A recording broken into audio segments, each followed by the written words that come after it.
உலகில் யுகங்களிக்கும் ஐஐடியின் பொற்பொழுதுகளே, புதுநிலவாய் முகக்களிக்கும் ஐஐடியின் மாணவ விடுதுகளே, உங்கள் அனைவருக்கும் தனித்தனியாய் கொடுப்பதற்கு ஓரெழுத்தில் பூவில்லை, அதை தொடுத்தெடுக்க ஈரெழுத்தில் நாரில்லை.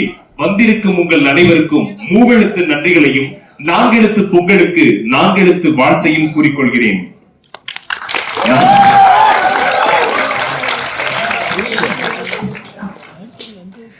நாளைய கிழமை திங்களுக்கு, அதற்கடுத்து வரும் தை திங்களுக்கு, காலையில் வைத்தீர்கள் பொங்கலுக்கு, கிண்டலுக்கும் கிண்டலுக்கும் மாலையில் வைத்தீர்கள் 3 செங்கலுக்கு, நடுவினில் பானை பஞ்சு பொங்கலுக்கு, அதையேனும் தந்தீர்களா எங்களுக்கு?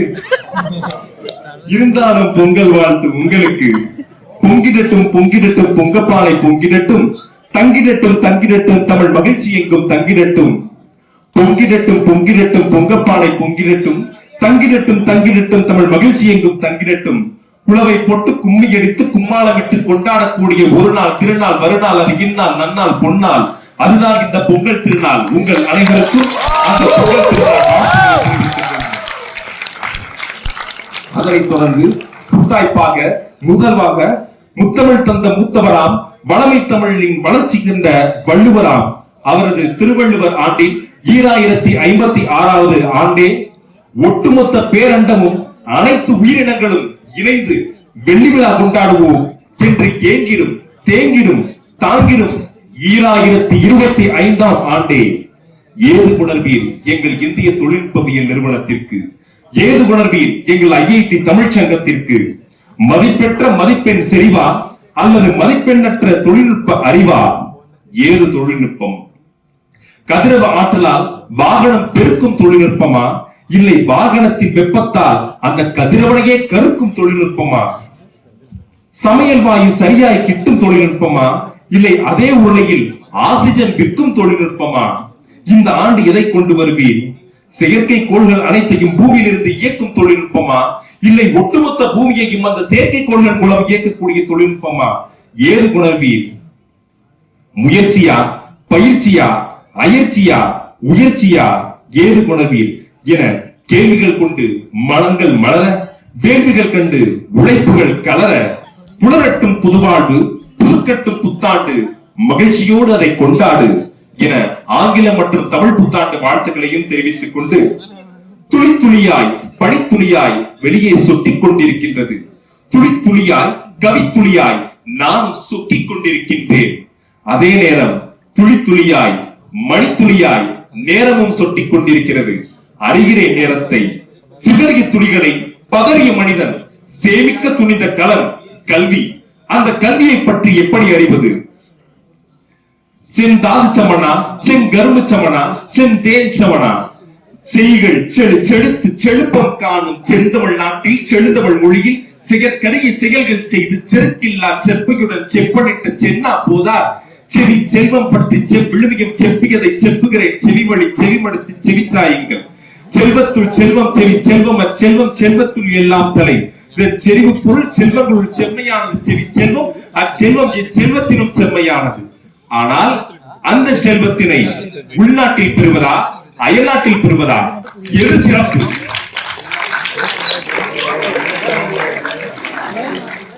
தாழமிக்க பேச்சிற்கு 20 மதிப்பெண், துல்லியமான பேச்சுக்கு தகவலுக்கு 5 மதிப்பெண், தொடர்ச்சியான பேச்சுக்கு 10 மதிப்பெண், உச்சரிப்புக்கும் ஏற்ற தாழ்விற்கும் 10 மதிப்பெண், சொல்லாடிடும் சொல்லாடலுக்கு 10 மதிப்பெண், உடல் மொழிக்கு 10 மதிப்பெண், மறுகூற்றுக்கு 10 மதிப்பெண்.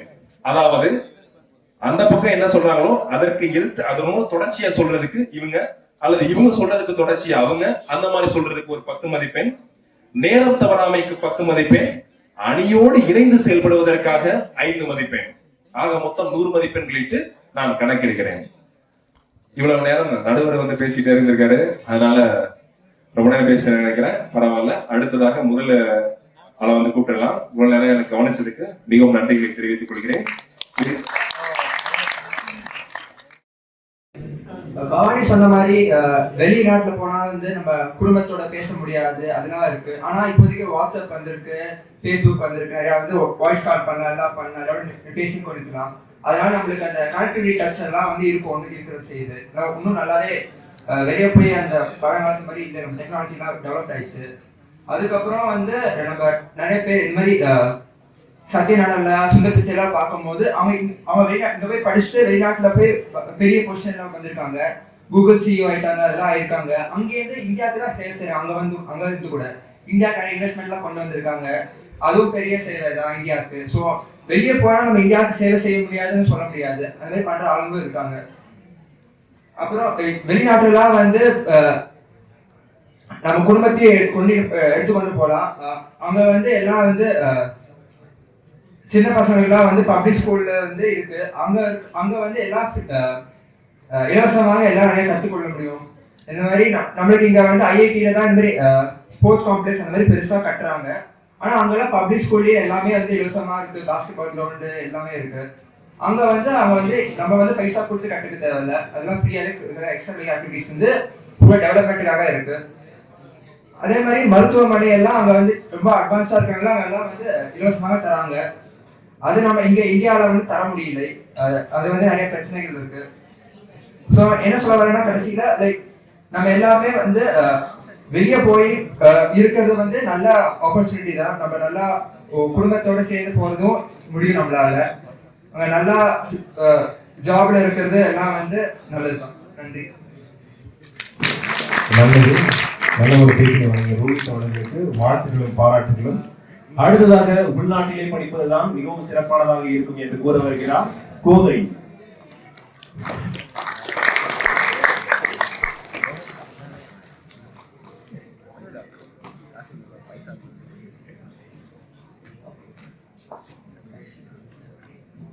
இங்கு கூடியுள்ள அனைவருக்கும் வணக்கம், மாலை வணக்கம். சொர்க்கமே என்றாலும் அது நம்மோட போல வருமா? இது நிறைய பேர் திருப்பி சொல்லல. மேபி கேட்டு கேட்டு உங்களுக்கு அந்த நிறைவு தன்மை அடைஞ்சிட்டீங்களோ என்னமோ. அது மாதிரிதான் இவங்க சொல்றதும் எனக்கு இருக்கு. வெளிநாட்டுல திறமை இருக்கு, திறமையை மதிக்கிறாங்க, வெளிநாட்டுக்கு போனா நமக்கு நல்ல வாய்ப்பு கிடைக்கும் அப்படின்னு இவங்க சொல்றது அந்த காலத்துல இருந்து, எங்க அப்பா அம்மா காலத்துல இருந்து இதை சொல்லிட்டு இருக்கும்போது எனக்கு இப்பயும் அதை கேட்க அழுது போச்சு. இங்க திறமை இல்லை, இங்க திறமையை மதிக்கலையா அப்படி பார்த்தா அப்படி இல்ல. தம்பி சொன்னாரு, தம்பி பேரை மாத்திட்டேன், ரோஹித் சொன்னாரு இப்ப வந்து ஐஐடில எல்லாம் இந்த மாதிரி ஃபெசிலிட்டிஸ் இருக்கு, ஸ்போர்ட்ஸ் காம்ப்ளெக்ஸ் இருக்கு. அந்த காலத்துல இந்த காம்ப்ளெக்ஸ்லாம் இருந்துச்சா? இல்ல இப்ப வருது. சோ அவரு சொன்ன மாதிரி அங்க ஃபாரின்ல இருக்க பப்ளிக் ஸ்கூல்ல எல்லாம் அந்த ஃபெசிலிட்டிஸ் இருக்கு, அது இப்ப இங்க இல்ல அப்படின்னு சொல்றது நம்மளோட வருங்காலத்துல வரலாம். அது எப்போ வரும்? இங்க படிச்சுட்டு சின்ன வயசுல இருந்து இங்க நமக்கு எஜுகேஷன் ஃபெசிலிட்டிஸ் கொடுக்குறாங்க, நம்ம இங்க கவர்மெண்ட் ஃபெசிலிட்டிஸ் எல்லாத்தையும் உபயோகப்படுத்திக்கிட்டு நான் ஃபாரின்ல போய் எனக்கு சம்பளம் வேணும் அப்படின்னு சொல்லி ஃபாரின்ல போய் படிக்கிறதுனால இங்க என்ன நமக்கு என்ன நல்லது கிடைக்கும்? இங்கே இருக்கிறவங்களுக்கு என்ன நல்லது கிடைக்க போகுது? சோ நம்ம இங்க இருந்தா அங்க போயிட்டு பண்ற வேலைகள் எல்லாம் இங்கே பண்ணலாம்ல, அப்போ நம்ம ஃபியூச்சர் இன்னும் நல்லா இருக்கும்ல. அது ஒரு பாயிண்ட் நான் இங்க சொல்ல விரும்புறேன். அண்ட் இன்னொன்னு, திரைக்கடலோடையும் திரவியம் தேடு அப்படிங்கிறாங்க. குஹன் தம்பி சொன்னாரு, இன்னும் எத்தனை நாள் தான் கடல் தாண்டி திரவியம் தேடிட்டு இருப்பீங்க? இங்கே இருக்குல்ல, இங்கே உள்ளதை உபயோகப்படுத்துங்க. அப்ப நம்மளோட அடுத்த சங்கதிகள், நம்மளோட பிள்ளைங்க நல்லா இருப்பாங்கல்ல. அந்த காலத்துல நம்மளோட அப்பா அம்மா வந்து இந்த மாதிரி யோசிக்கல, நம்மளோட முன்னாடி ஜெனரேஷன் இதை யோசிக்காம வெளிநாட்டுக்கு போனதுனாலதான் நம்ம இப்ப வந்து சஃபர் பண்றோம் அப்படின்னு நான் நினைக்கிறேன். ஏன்னா நமக்கு இங்க ப்ராப்பரா வந்து எல்லாம் வேலை வாய்ப்புகள் கிடைக்கிறது இல்லை அப்படின்லாம் சொல்லிட்டு இருக்கோம். ஆனா அவங்க எல்லாம் இங்க இப்ப வந்து உதாரணத்துக்கு சொல்லணும்னா இந்திரா நூயின்னு ஒருத்தவங்க இருக்காங்க, பெப்சியோட சிஇஓ, சுந்தர் பிச்சை இருக்காரு, கூகுளோட சிஇஓ. அவங்க எல்லாம் வந்து இந்தியாவுக்கு உதவி பண்றாங்க, அதை நான் மறுக்கல. ஆனா அவங்க எல்லாம் இங்கே இருந்திருந்தாங்கன்னா இன்னும் நிறைய வாய்ப்பு நிறைய பேருக்கு கிடைச்சிருக்கும்ல. இங்க 1,00,000 பேருக்கு அவங்க வேலை வாய்ப்பு கொடுத்துருக்கலாம். அப்ப இன்னும் நம்ம இந்தியா இன்னும் நல்லா மலர்ந்திருக்கும். சோ நம்ம பறக்கணும் அப்படின்ற ஒரு எண்ணத்தோட இருக்காம ஒரு இங்கே இருந்து சேவை செய்யணும்.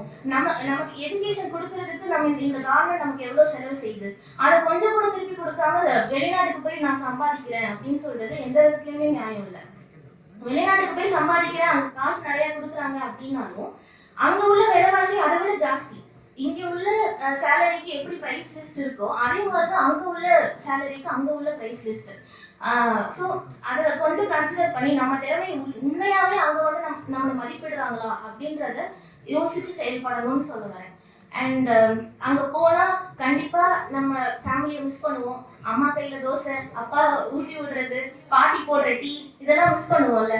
ஸோ அப்படி மிஸ் பண்ணிட்டு அங்கே போயிட்டு அந்த சேலரியை வாங்கணும் அப்படின்றது எந்த விதத்துலையுமே ஜஸ்டிஃபைபிளாக இல்லை. ஸோ அப்புறம் நட்புக்கு பிரச்சனை நான் வருவேன், எனக்கு பிரச்சனை நீ வருவ, நம்மளுக்கு பிரச்சனை யார் வருவா? நம்ம தமிழ்நாடே வரும்டா. தமிழ்நாடு இல்லை, இந்தியாவில் எந்த மொழிக்கு போனாலும் நம்மவர்கள் அப்படின்னு சொல்லி நம்ம கூட இருக்கிறவங்க இங்கே இருப்பாங்க. ஸோ அதை எண்ணி நம்ம ஜென்ரேஷனாவது இங்கேயே கண்டினியூ பண்ணணும் அப்படின்னு சொல்லி நான் சொல்றேன்.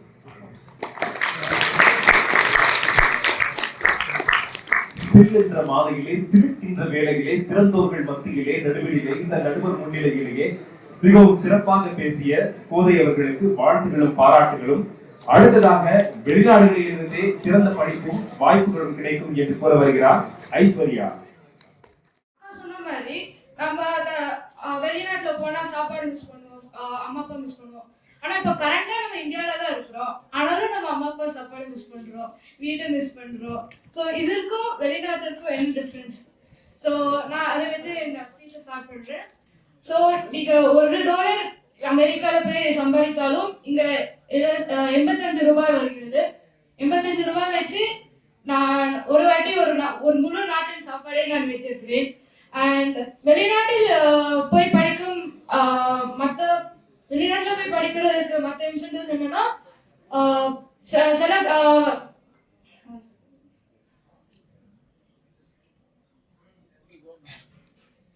சில நிறுவனங்கள் அவங்க அந்த கண்ட்ரியில் படித்தால்தான் அவங்க வேலை கொடுப்பேன் என்று சொல்வார்கள். ப்ளஸ் அங்க இருக்கும் இன்சென்டிவ்ஸ் கொஞ்சம் சிறப்பாக இருக்கும். இங்க கம்பேர் போது health insurance, paid leave, retirement fund ரெண்டெல்லாம் கிடைக்கும். இங்க அதை கிடைக்கிறது மிக கம்மி என்று இருக்கும். அண்ட் அங்க வெளிநாட்டில் போய் படித்தால் நம்மளுக்கு உலகத்தை பத்தி நிறைய தெரியும். மற்றவர்களோட மொழிகள், உரைகள், வாழ்க்கை வரலாறு பற்றி தெரிந்து கொள்ளலாம். அதை நம்மளுடைய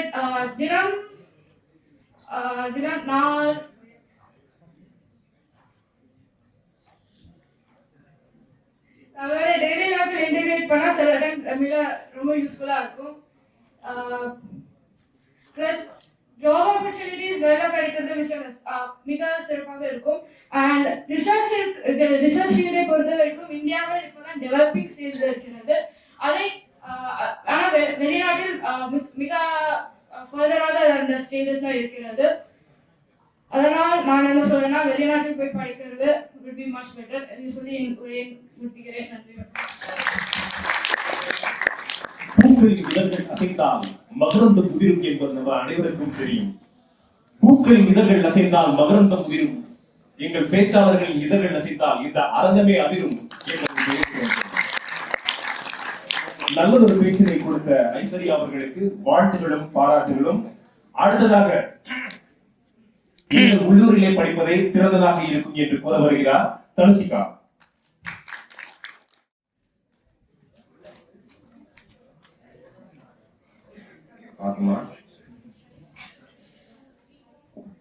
அனைவருக்கும் வணக்கம்.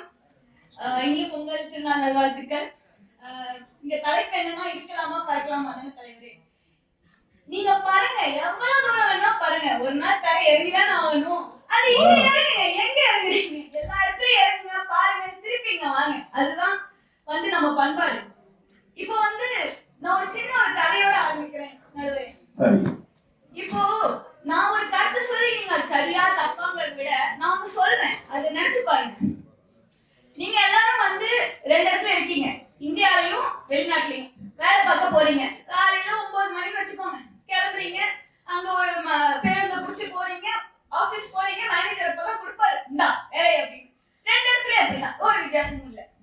வேலையை பார்ப்பீங்க, பார்த்ததுக்கு அப்புறம் வெளிநாட்டுக்கார சோறு போடுவோம். ஏன்னா சாப்பாடு போட்டு எக்ஸ்ட்ரா நம்ம நிறைய நேரம் அங்கேயே செலவிடுவோம், நிறைய வேலை பார்ப்போம்.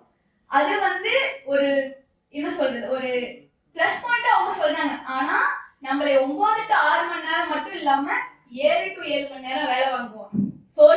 காமிச்சு. அப்ப இங்க இங்க ஒரு சில இடத்துல தான் நடுவரை கொடுப்பாங்க, ஒரு சில இடத்துல கொடுக்க மாட்டாங்க. நீங்க இந்த வேலையெல்லாம் முடிச்சிட்டு ஒரு 6 மணி வீடு வரீங்க. வீடு வந்ததுக்கு அப்புறம் இந்த மாதிரி ஒரு நல்ல சோஃபா இருக்கு. என்ன பண்ணுவீங்க? நீங்க அந்த கைப்பை அப்படி ஓரமா வச்சுட்டு உட்காருவீங்க.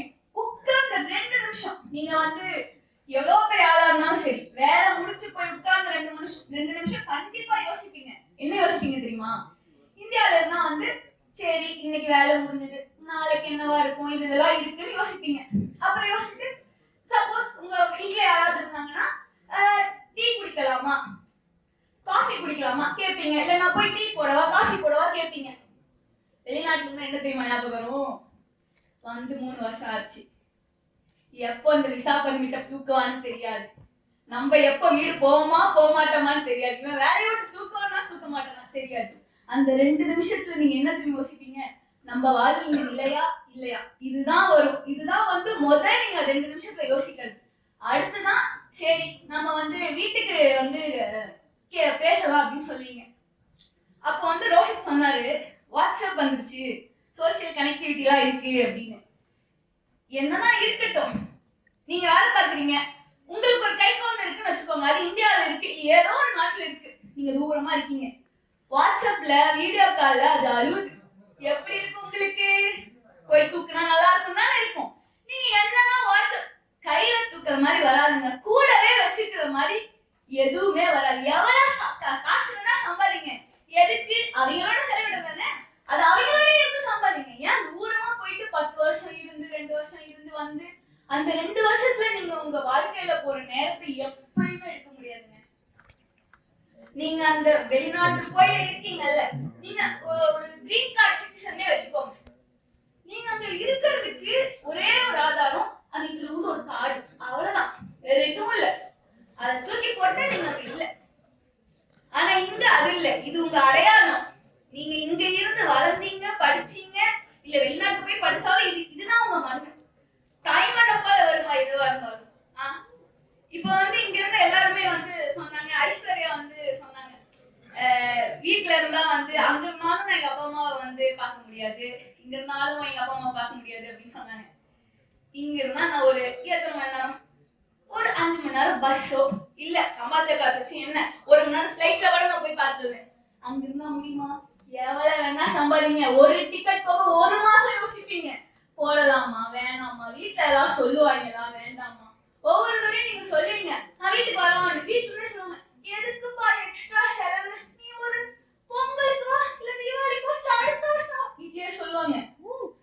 உங்களுக்கு அது வந்து அங்க போனதுக்கு அப்புறம் தெரியும், சரி அவங்களே அப்புறம் சொல்லாங்க பொறுமையா போய்க்கலாம் அப்படின்ட்டு.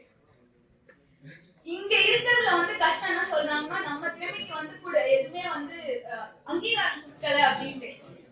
நீங்க அங்கீகாரம் தேடுறீங்க, உங்க திறமை தானே, வச்சு வாழுங்க. யாரு வேண்டாம்னு சொன்னா? நீங்க கம்பெனி அமைச்சு யாராவது வேணும்னு சொன்னாங்க? இல்ல, உங்க திறமைய வந்து யூஸ் பண்ணுங்க. அதுக்குதான் திறமை ஒண்ணு இருக்கு, இன்னொருத்த போய் இருக்கிறதுக்கு திறமை இல்லைங்க. நீங்க அதை வச்சு உங்க வாழ்க்கையில என்ன நிலைநாட்டுறீங்க, இந்த உலகத்துக்கு வந்தீங்கல்ல என்ன பர்பஸ், அதுதான் மெயின். இப்ப கஷ்டம்னு இருக்குல்ல, இது எப்படின்னா நம்ம வாழைப்பழ சோம்பேறிலாம் இல்ல தலைவர், எப்படின்னா நம்ம வந்து மாதுளை பழம் இருக்குல்ல அந்த சோம்பேறி. எப்படின்னா இப்ப நானே வச்சுக்கோங்க, முன்னெல்லாம் வந்து வீட்டுல இருக்கும்போது எங்க அம்மா வந்து மாதுளம்பழம் ஊற்றி சாப்பிடு அப்படின்னு சொல்லுவாங்க. நான் வந்து சொல்லுவேன் அது உளிக்கணும், அது வராது, அதுல நிறைய இருக்கு, கை கருப்பாகும், இத்தனை காரணம் சொல்லுவேன். என்ன எல்லாரும் சொன்னது காரணம், பதில் இல்லை. இதுக்கெல்லாம் நம்ம பதில் தான் தேடணுமே தவிர அதை வந்து திருப்பி சொல்லக்கூடாது. அதே மாதிரி வந்து குஹன் சொன்னாரு, இங்க நம்ம திறமை வந்து நிலைநாட்ட முடியல, அது இந்த ஊர் மக்கள் பிரச்சனை. இந்த ஊர் மக்கள் நீங்க எந்த ஊர்? உங்களுக்கு இந்த ஊர் தானே. இப்பதான் வந்திருக்காரு வெளிநாட்டுல.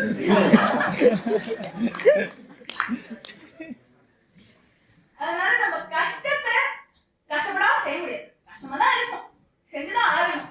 ஏன்னா இல்லைன்னா வாழ்க்கை ரொம்ப போர் அடிக்குங்க. ஒரே மாதிரி போனா நல்லா இருக்காது வாழ்க்கை, கொஞ்சம் மேலே கீழே இருந்தாலும் நல்லா இருக்கும். இது என்னதான் வெளிநாடு போனாலும் நம்ம வந்து ஆங்கிலத்துல பேசினாலும் வந்து அவங்க போனோம் நீங்க எங்க இருந்து வரீங்க அப்படின்னு கேட்பாங்க. அவங்களுக்குள்ள ஒரு மனசுல ஒண்ணு இருக்கும், சரி இந்த வெளிநாட்டுக்காரங்க அப்படின்னு. நம்மள மாதிரி எல்லாரும் வாங்க வந்தோரை வாழ வைக்கும் தமிழ்நாடு அப்படிலாம் யாரும் இருக்க மாட்டாங்க, நம்ம மட்டும்தான் அப்படி.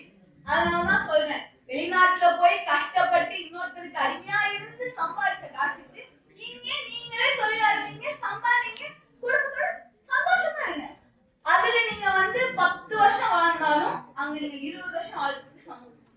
காசு பிரச்சனை இங்க இல்ல. நம்மளோட மூளை நம்ம யோசிக்கிறது மட்டும்தான் இங்க பிரச்சனை. அதை நீ சொல்லி முடியும். நன்றி.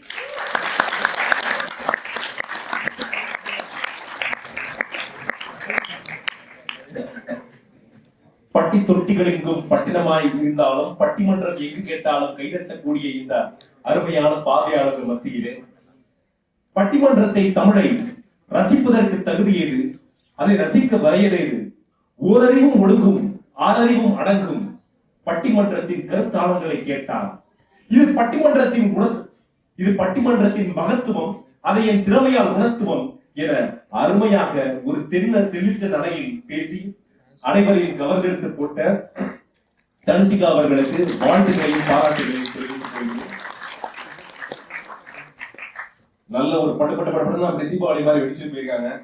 சரி, எப்படி அந்த வெடிகள்லாம் தாங்குறாங்க, திருப்பி பதிலடி எப்படி கொடுக்குறாரு அப்படின்னு வந்தா ஒரு சூறாவளி திடீர்னு அங்க வந்துட்டு இருக்கு. அந்த நிஜான ஒரு சூறாவளிக்கு வந்து பேர் வச்சாங்க. இப்ப இந்த ஒரு சூறாவளிக்கு பேர் வந்து ஆகாசம் வச்சிருக்காங்க. பாருங்க.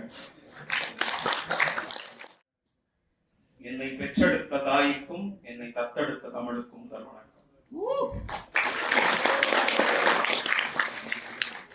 என்னை ஆற்றோருக்கும் சான்றோருக்கும் இங்கனம் போன்றோருக்கும் இரண்டாம் வணக்கம். இவர்களுக்கு வேலை என்னவென்றால் இந்த வெளிநாட்டு பேச்சாளர்களை எல்லாம் குற்றவாளிகளாக இம்பிப்பதே அவர்களுக்கு வேலை. நீங்க அதை பண்ணிட்டீங்க, நீங்க இதை பண்ணிட்டீங்க, உங்களுக்கு தேசப்பற்றே இல்ல, இந்த ஊட்ட விட்டே போறீங்க, இந்த உலகத்தை விட்டே போறீங்க அப்படிங்கிற மாதிரி நிறைய குற்றங்களை வந்து நிறைய அடுக்கிட்டே போனாங்க. முதல்ல வந்து பவானி சங்கர் சொன்னாரு, நம்ம மற்ற நாடுகளை போல இந்த நாடு முன்னேறித்தான் வருகிறது, முன்னேறித்தான் வருகிறது, முன்னேறித்தான் வருகிறது, முன்னேறித்தான் வருகிறது.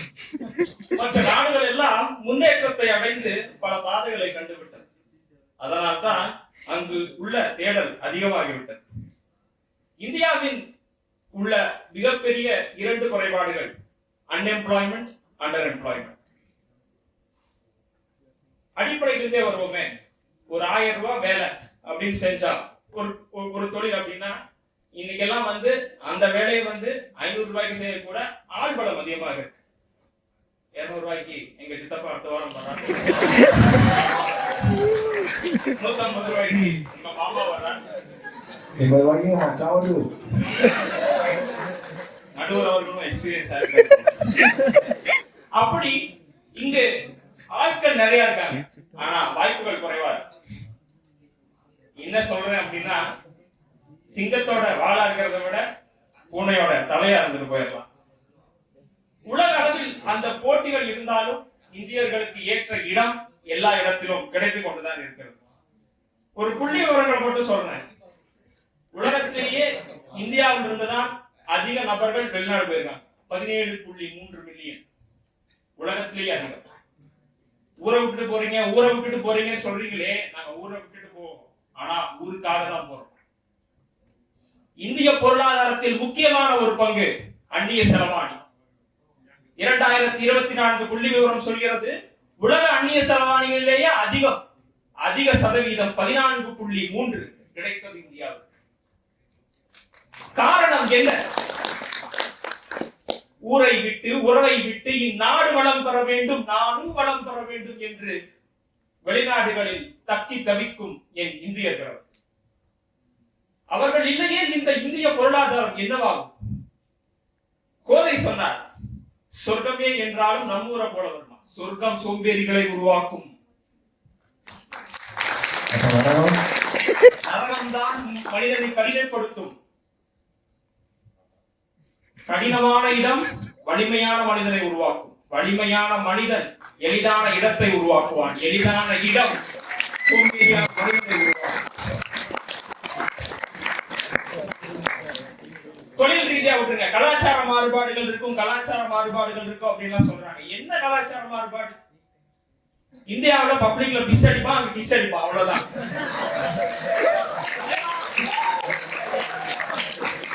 அந்த கலாச்சார மாறுபாடுகள் எல்லாம் இப்பெல்லாம் இந்தியாவிலும் சகஜமாயிட்டது அல்லவா?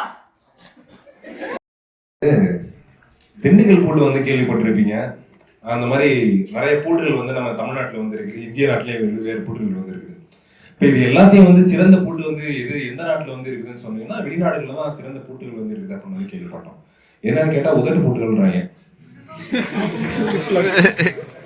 மதுரை வீரதானே.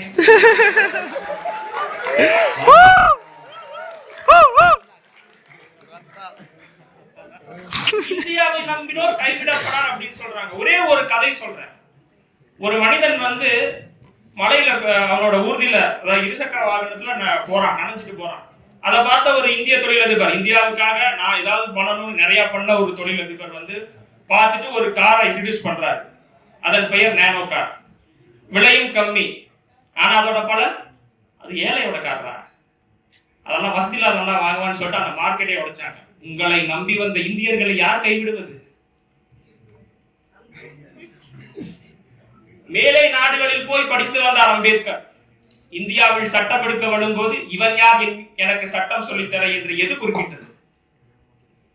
ஒரு புள்ளி விவரம் மட்டும் சொல்லிக்கொண்டு என் உரையின் நிகழ்வுக்கு வந்து கொள்கிறேன். இந்தியாவிலிருந்து வேறு நாடுக்கு தொழில் சார்ந்து வெளிபெயர்ந்தவர்கள் 41% பேர்.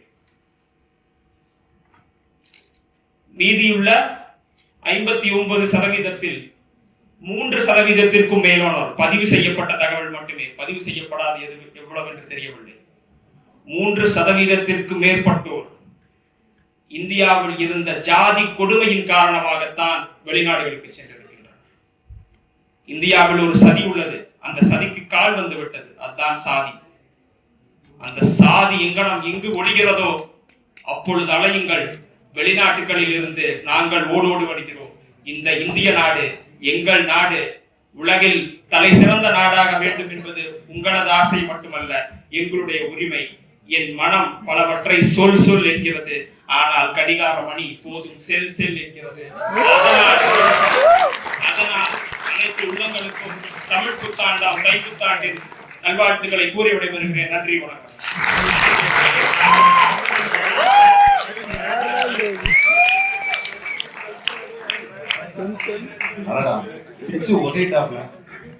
நீங்க எல்லாரும் ஒரு தொழில்நுட்ப மாணவர்கள் தானே? தொழில்நுட்ப மாணவர்கள், அறிவியல் மாணவர்களா இருக்கும். இப்ப வந்து பல்வேறு மின்சாரங்கள்ல வந்து இது பண்ணும்போது இயற்கைக்கு பாதம் இல்லாத ஒரு மின்சாரமா வந்து கண்டுபிடிக்கன்னு பாக்குறாங்க.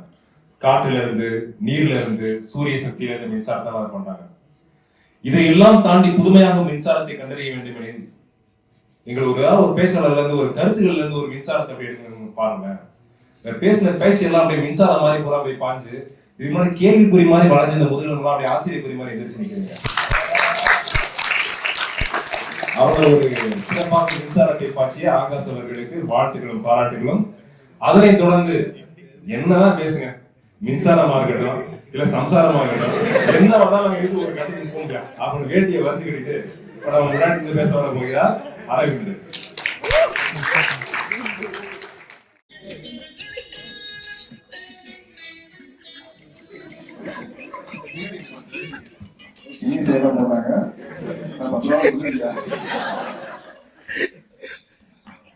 வணக்கம் எனது தமிழ் மக்களே, நடுவர் அவர்களே, அனைவருக்கும் இனிய பொங்கல் நல்வாழ்த்துக்கள். முதலில் ரோஜா ஃபர்ஸ்ட் சொன்னாங்க மருத்துவம் அங்க இலவசம், அங்க வந்து உங்களுக்கு ஃபெசிலிட்டிஸ் ஜாஸ்தி அப்படின்னாங்க. இப்போ கொஞ்ச நாள் முன்னாடிதான் இன்சூரன்ஸ் கம்பெனி சிஇஓவை அசாசினேட் பண்ணாங்க, அதாவது கொலை பண்ணாங்க. ஏன்? அங்க வந்து போதுமா அவங்க வந்து இன்சூரன்ஸ் கம்பெனி வந்து பணம் அதுக்கு ஏற்ற பணம் தரவில்லை அப்படின்னு தான். ஸோ அங்க எவ்வளவு ஃபெசிலிட்டிஸ், அங்க வந்து மருத்துவ வசதி, கல்வி வசதி எல்லாம் இருந்தாலும் அங்க எல்லாம் பணம் நோக்கியே ஓடும் நாடு அங்கு. ஸோ அதனால பண்பாடு என்பது அங்க அவ்வளோ என்ன சொல்றது விரிவாக இல்லை. பின்பு எல்லாரும் சொல்றாங்க நாம வந்து வெளிநாட்டுல போய் வேலை பார்க்கறோம், ஏன்னா வந்து இங்க வந்து மக்களோட ஐடியாலஜி யோசிக்கிறதுனா நம்மளுக்கு ஐடியா இது என்னது வாய்ப்பு கொடுக்க மாட்டேங்கிறாங்க. அப்புறம் இது ஜாதி மதம் வேறுபாடால நம்மளுக்கு வந்து பிரச்சனை நடக்குது அப்படிங்கிறாங்க. இதுல யார் பொறுப்பு? நாம தான் பொறுப்பு. நாம மாணவர்கள் அடுத்த தலைமுறை நாம தான் சரி பண்ணணும். படித்து வெளிநாட்டில் படித்து வந்தாலும் வெளிநாட்டில் படித்து வந்த அந்த கல்வி அறிவை நாம இங்கு செயல்படுத்தி நாம தான் நம் நாடை முன்னேற வைக்க வேண்டும். செல்வம் எங்கு கிடைத்தாலும் நம் நாடு நமக்கு முக்கியம். நம் நாடை நாம தான் வழி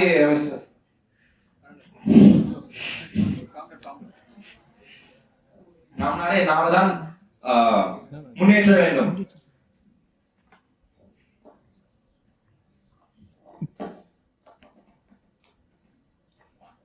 அப்புறம் ஐஸ்வர்யா அவர்கள் சொன்னாங்க, அங்க வந்து நான் $1 சம்பாதிச்சாலே எனக்கு ஒரு நாளுக்கு சாப்பாடு முடிஞ்சது அப்படின்ட்டு. அங்க விலைவாசி உங்களுக்கு தெரியுமா?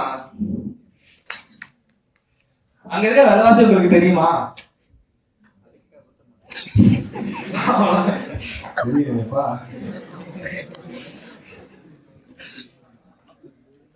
அங்க எவ்வளவு சம்பாதிச்சாலும் இங்க எவ்வளவு சம்பாதிச்சாலும் நம்ம கையில கடைசியில் நிக்க போறது ஒரு இவ்வளவுதான். ஒரு லட்சம் கொடுக்குறான்னு வச்சுக்கோங்களேன், பாதி கவர்மெண்ட்டுக்கு போயிடும். அங்கனாலும் இங்கனாலும் சரி. மிச்சம் நம்ம தேவைகளுக்கு போயிடும். லைக் தேவையான இது மின்சார செலவு, தண்ணி செலவு. அப்புறம் மிச்சம் இருக்கிறது நாம எப்படி பொறுப்பா செலவு பண்றோமோ அது தொடர்ந்து நம்ம கையில வந்து அந்த இருக்க செல்வம் நிற்கும். இப்போ நாம அங்க இது வெளிநாட்டில் இருந்தாலும் இங்க இருந்தாலும் சேமிப்பது நம் கையில் உள்ளது. கையில எவ்வளவு காசு கிடைக்குதுங்கிறது பேசா இருக்கு.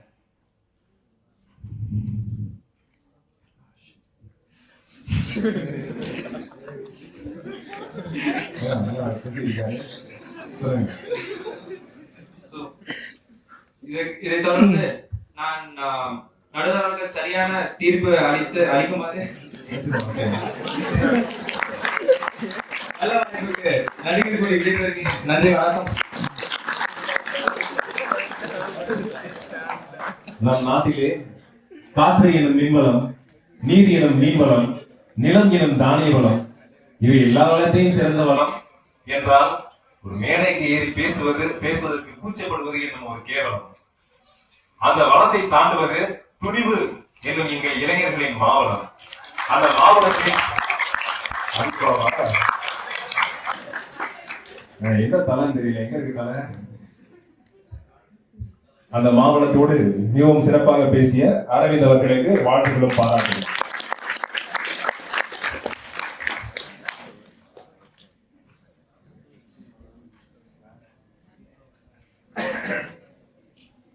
சரி, அறிவிச்சிடலாமா முடிவை? அதுக்கு முன்னாடி ஒரு சில கருத்துக்களை சொல்லணும். அப்படின்னா வெளிநாடுகளுக்கும் நான் சுருக்கமா சொல்றேன், ஏன்னா அடுத்தடுத்து நேரங்கள் இருக்குது.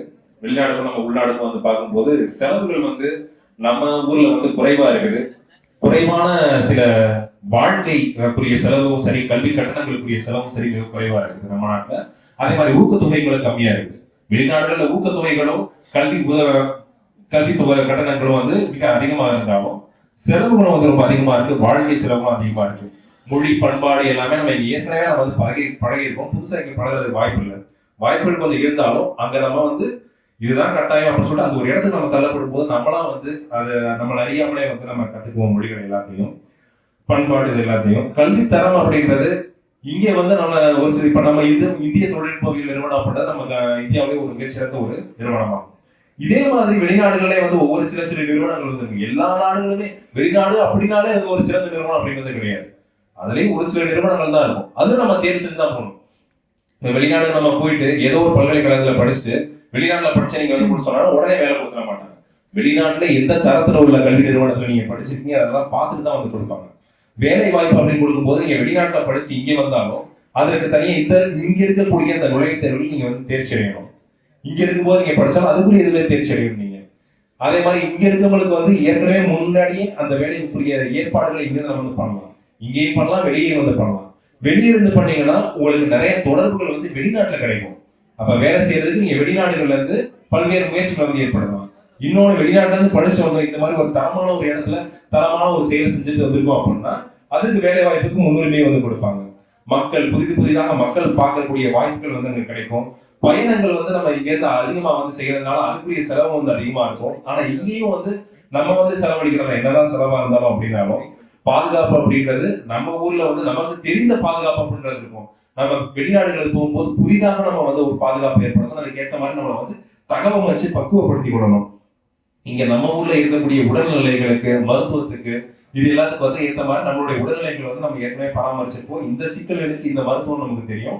அங்க புதிதாக வரக்கூடிய சிக்கல்களுக்கு புதிதாக மருத்துவம் இருக்கணும். அதை நம்ம கத்துக்கிட்டு நம்ம வந்து அதுல வந்து சிறப்பாக வந்து செயல்படலாம். திறன் மேம்பாடு அப்படின்றது ஒவ்வொரு மாவட்டங்களுக்கும் மாநிலங்களுக்குமே மாறுபடும். ஒவ்வொரு வெளிநாட்டுகளுக்கும் வந்து அது மாறுபடும்.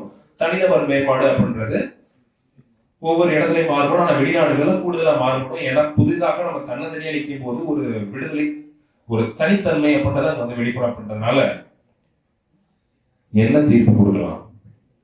உள்நாட்டில் படிப்பது சிறப்பானது என்று சொல்லலாமா? வெளிநாட்டில் படித்த வேலை பார்ப்பது என்பது சிறப்பானது என்று சொல்லலாமா?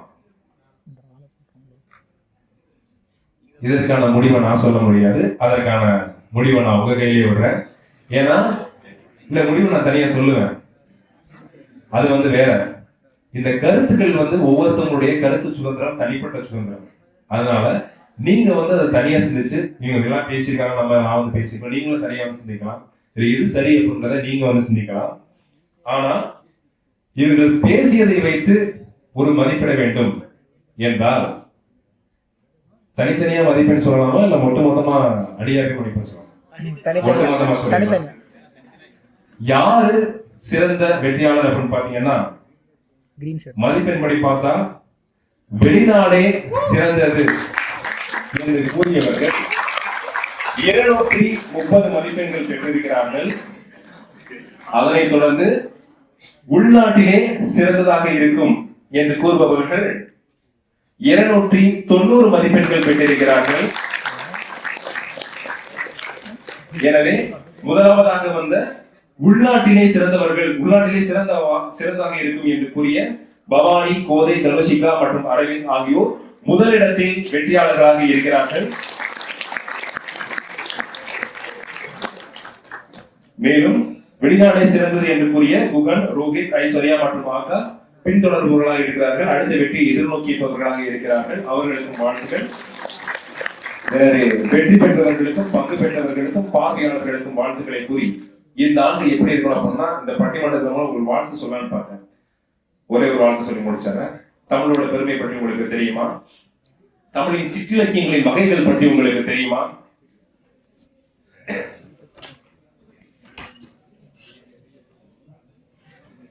அங்கமாலை, அட்டமங்கலம், அனுராக மாலை, அரசன் விருத்தம், அலங்கார பஞ்சம், ஆற்றுப்படை, இடைமணி மாலை, இயன்மொழி விருத்தம், இரட்டை மணி மாலை, இருபார் இருபது, உலா உலா, மடல் உலத்தி பாட்டு, உளிங்கை மாலை, உற்பவ மாலை, ஊசல், ஊர் இன்னிசை, ஊர் நேரிசை, ஊர் பெண்பார், எண்மாலை, ஏழு சுற்றிருக்கை, ஐந்தரை சிகிர், ஒளியில் அந்தாதி, ஒருபா ஒருபது, கடிகை நிலை, கடை நிலை, கண் படை நிலை, கலபகம், காஞ்சி மாலை, காப்பு மாலை, காப்பியம், குலமகன், புறவஞ்சி, கேசாதிபாதம், கைத்திலை நிலை, கையர்களை, கோவை, சதகம், சாதகம், சின்னப்பு, செருக்களவஞ்சி, செவியூவு, தசாங்கத்தையர், தசாங்கம், தண்டக மாலை, தாகை மாலை, தானை மாலை, தும்பை, துயரடலி, தூது தொகைநிலை செய்யும், நயனப்பத்து, நவமணி மாலை, நான்மணி மாலை, 40 நான்மணி மாலை, 102 பதிகம், நொச்சி மாலை, பள்ளு, பரிதரப்பத்து, பரட்டி, பரிசுந்த மாலை, பவனி காதல், பன்மணி மாலை, பாதாதி கேசம், பிள்ளை தமிழ், புகழ்ச்சி வாழ்த்து, புறநிலை, புறநிலை வாழ்த்து, மும்மணி கோவை, மும்மணி மாலை, வருது கோவை, வருக்கு மாலை, வாதோரண மஞ்சரி, வீர வெற்றி மாலை, வெற்றி கலந்த மஞ்சரி, வேணின் மாலை என 96 வகை சிற்றிலக்கியங்களின் பெருமைகளை கொண்டதுதான் நமது தமிழ் மொழி.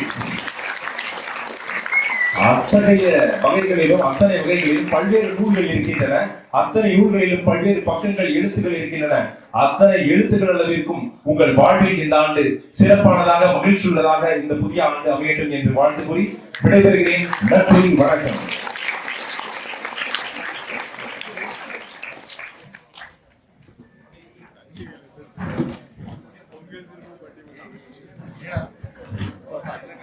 சரவடி பட்டிமன்ற குழுவுக்கு மீண்டும் ஒரு முறை உங்கள் கரகோஷத்தை எழுப்புமாறு